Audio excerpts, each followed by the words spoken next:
জামাত হারছে, তাতে যেটুকু কষ্ট পাইছে তার 100 গুণ বেশি কষ্ট পাইতেছে যে মমতা ব্যানার্জি হারছে এর জন্য।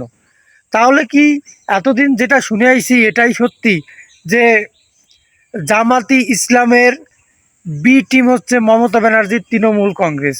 আসলে আমার কাছে তাই মনে হয়।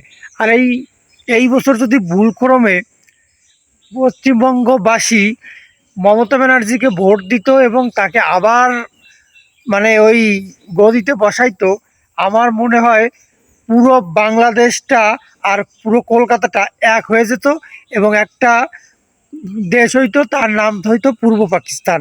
সেই সাবেকে চলে যাইতো। আগে শুধু বাংলাদেশটা পূর্ব পাকিস্তান ছিল, এখন সাথে কলকাতাকে নিয়েও পূর্ব পাকিস্তান হইতো। এর কারণ কি জানেন?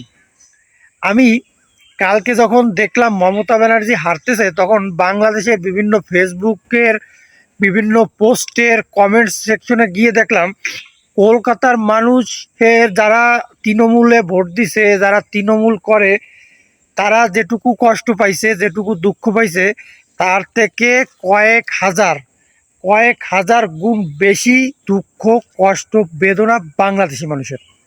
এবং তারা কমেন্টে কি দুঃখ যে প্রকাশ করতেছে, যেটা কল্পনার বাইরে।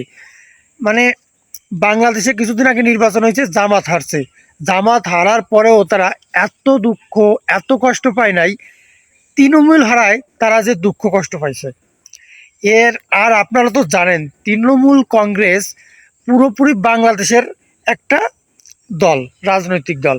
কারণ বাংলাদেশের স্লোগান তারা চুরি করছে। তাও কি, তারা আওয়ামী লীগের স্লোগান চুরি করছে ভাই। জয় বাংলা কিন্তু ওই মমতা ব্যানার্জির দলের স্লোগান ছিল না, ওরা কিন্তু বাংলাদেশের স্লোগান গেছে। বাংলাদেশে 71 সালে এই স্লোগান দিয়ে যুদ্ধ করছে। এরপরে সেইটা আওয়ামী লীগ তাদের দলে ব্যবহার করতো, তাদের আওয়ামী লীগের স্লোগান ছিল জয় বাংলা। সেই স্লোগান তারা দিত। মানে মমতা ব্যানার্জি এবং তার দল পুরোপুরি বাংলাদেশের একটা দল হয়ে গেছিল, আর পাকিস্তান হইতে বাদ ছিল। আর 5টি বছর যদি সুযোগ পাইতো তাহলে তিনি পাকিস্তান হয়ে যেত। তবে সেই ভুলটা পশ্চিমবঙ্গবাসী করে নাই, তারা পাকিস্তান হইতে পারে নাই। তবে বাংলাদেশি মানুষের দুঃখ, বেদনা, কষ্ট দেখা আমি অবাক হয়ে যাচ্ছি যে এরা এত দুঃখ, এত কষ্ট কেন করে। আর আমার কাছে মনে হয় কি জানেন, এই যে যারা দুঃখ কষ্ট করতেছে এদের বেশিরভাগ মানুষ ওই এসআইআরে নাম বাদ গেছে। ওই যে লাখ লাখ মানুষের নাম বাদ গেছে।